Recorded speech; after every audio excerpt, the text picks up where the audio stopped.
नमस्कार, मैं हूं आपके साथ रोहित। मोदी सरकार ने तीसरे कार्यकाल का अपना पहला बजट पेश कर दिया है और इस बजट पर साफ तौर से देखा जा सकता है कि बजट सहयोगियों को खुश करने के लिए पेश किया गया और इसी को लेकर मल्लिकार्जुन खड़गे और राहुल गांधी ने हमला बोल दिया है सरकार पर। चलिए बताते हैं क्या कुछ कहा है उन्होंने इस रिपोर्ट में।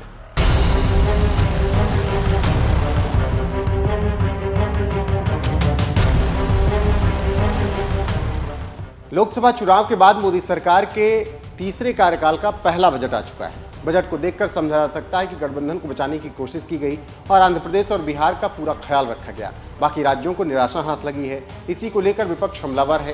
कांग्रेस तो बुरी तरह से मोदी सरकार पर हमला बोल रही है। इसी कड़ी में मोदी सरकार के इस बजट को कुर्सी बचाओ बजट और पीएम सरकार बचाओ योजना करार दिया गया। कांग्रेस ने इसे एक निराशाजनक बजट करार देते हुए कहा कि सरकार ने मुख्य मुद्दों का जिक्र ही नहीं किया। रायबरेली से सांसद राहुल गांधी ने हमला करते हुए कहा कि कुर्सी बचाओ बजट, सहयोगियों को खुश करना, अन्य राज्यों से खोखले वादे, मित्रों को खुश करना, लाभ, लेकिन आम भारतीयों को कोई राहत नहीं मिली। कांग्रेस का घोषणा पत्र और पिछले बजट, तो इससे आप समझ सकते हैं कि इस बजट पर राहुल गांधी ने क्या कुछ कहा है। इसके साथ ही साथ कांग्रेस अध्यक्ष मल्लिकार्जुन खड़गे ने हमला बोला है। खड़गे ने कहा कि कांग्रेस के न्याय के एजेंडे को ठीक तरह से कॉपी भी नहीं कर पाया मोदी सरकार का नकलची बजट। आगे खड़गे कहते हैं कि मोदी सरकार का बजट अपने गठबंधन के साथियों को ठगने के लिए आधी अधूरी रेवड़ियां बांट रहा है ताकि एनडीए बचा रहे। ये देश की तरक्की का बजट नहीं है, मोदी बचाओ सरकार बचाओ बजट है। खड़गे अपने ट्वीट में दलील देते हैं कि 20 मई 2024 यानी चुनाव के दौरान ही मोदी जी ने एक साक्षात्कार में दावा किया था कि 100 दिनों तक एक्शन प्लान हमारे पास पहले से ही है। ऐसे में जब एक्शन प्लान 2 महीने पहले से था तो कम से कम बजट में ही बता देते। देखो, ये बजट पहला तो बहुत निराशाजनक बजट है। दूसरा, ये अपना सिंहासन बचाने के लिए ये बजट किया गया है। तीसरा, जो किसानों के लिए हम अपेक्षा कर रहे थे एमएसपी गारंटी का, और कानूनन उसको कुछ एमएसपी को मजबूती मिलेगी और फर्टिलाइजर और दूसरे पेस्टिसाइड, इसके लिए कुछ सब्सिडी भी मिलेगा। ये सारी चीजें हमने एक्सपेक्ट किया था, वो भी इसमें नहीं है। और इतने हादसे रेलवे में हो रहे हैं, वो रेलवे का तो ऐसा हो गया ना इधर का ना उधर का। वो फाइनेंस डिपार्टमेंट जब भी गया, रेल डिपार्टमेंट, तब से या तो उसको ठीक ढंग से पैसे मिल रहे या भर्तियां नहीं हो रही, उसके बारे में कुछ जिक्र नहीं किया। उन्होंने कर सकते थे कि हम इतने नौकरियां खाली है, उसको ठीक करके सिग्नल वाला हों दो, अटेंड करने वाले हों दो, और जितने भी पुलिस सिक्योरिटी होना वो हों दो।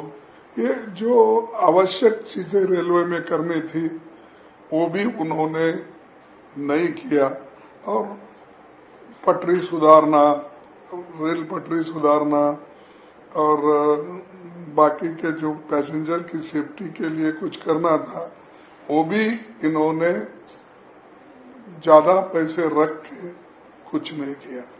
और बहुत दिन से मैं खुद ही कोशिश कर रहा हूँ, जो पहले के स्कीम्स थे, खास करके जो बोगी फैक्ट्री हम कर्नाटक में बनाए थे, उसको एक्सपांड करने का था, तो अब 10 साल से वो एक्सपांड करने के लिए कुछ पैसे नहीं दे रहे। और बहुत से जो नए स्कीम पहले गवर्नमेंट दी थी और जो रेलवे लाइन नए दिए थे, वो भी इसमें नहीं है।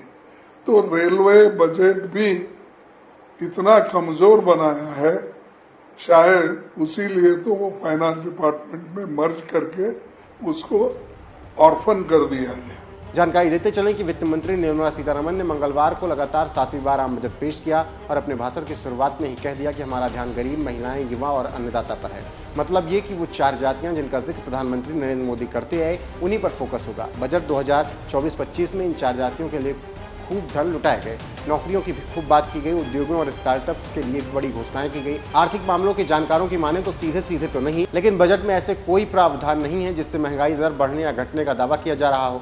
इस समय खाद्य पदार्थों की महंगाई दर जरूर बढ़ी है, लेकिन सामान्य मानसून के आसार दिख रहे हैं। इससे आने वाले समय में सरकार को खाद्य महंगाई दर को सीमित रखने में मदद मिलेगी। रिजर्व बैंक की रिपोर्ट कह रही है कि महंगाई दर लंबे समय तक उच्च स्तर पर कायम नहीं रहेगी, इसमें गिरावट आएगी। इसके साथ ही साथ सरकार ने इनडायरेक्ट टैक्स दरों में कुछ बदलाव किए हैं, जिससे कैंसर की 3 दवाइयाँ, x ray tube, flat panel dictator सस्ते होंगे। इसी तरह मोबाइल फ़ोन पर कस्टम ड्यूटी 15% घटी है तो वह भी सस्ते होंगे। सोना और चांदी भी कस्टम ड्यूटी 6% घटने के बाद सस्ते होंगे। प्लेटिनम भी सस्ता होगा। सोलर सेल और सोलर पैनल के निर्माण को सस्ता बनाया गया। साथ ही प्रधानमंत्री सूर्य घर मुफ्त बिजली योजना शुरू की गई। छतों पर सोलर पैनल लगाने से 1 करोड़ परिवारों को हर महीने 300 यूनिट तक बिजली मुफ्त मिलेगी। तो आप समझ सकते हैं कैसे देश की जनता को खट्टा मीठा अनुभव हो रहा है, और इसी पर विपक्ष हमलावर। फिलहाल बजट को लेकर आपका क्या कुछ कहना है, अपनी राय कमेंट में जरूर बताएं।